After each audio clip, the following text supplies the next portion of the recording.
माँ का प्यार। सर्दियों के मौसम में एक बूढ़ी औरत अपने घर के कोने में ठंड से तड़प रही थी।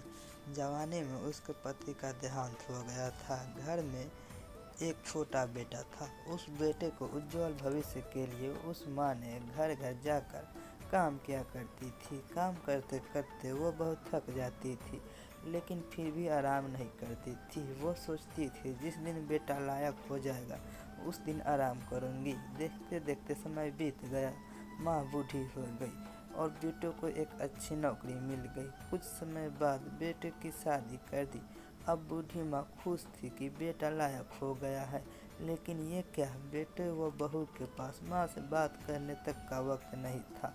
बस ये फर्क पड़ा था माँ के जीवन में। पहले वह बाहर के लोगों के बर्तन व कपड़े धोती थी, अब अपने घर में बहू बेटों को। लेकिन फिर भी माँ खुश थी, क्योंकि औलाद उसी की थी।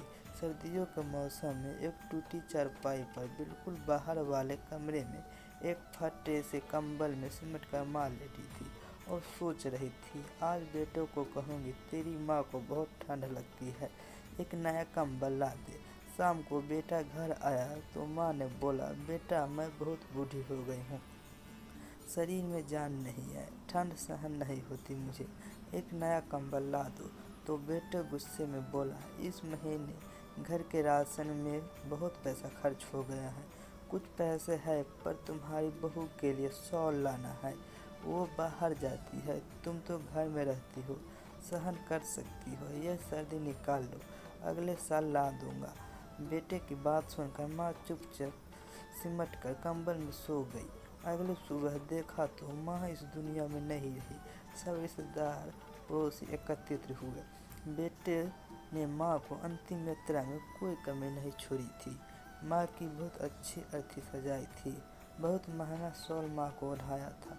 सारी दुनिया अंतिम संस्कार देखकर कह रही थी, हमको भी हर जन्म में भगवान ऐसे ही बेटा मिले। मगर उन लोगों को क्या पता था कि मरने के बाद भी एक माँ तड़प रही थी, सिर्फ और सिर्फ एक कंबल के लिए। मेरा उद्देश्य इंसानों के अंदर मर चुकी इंसानियत को जिंदा करना है।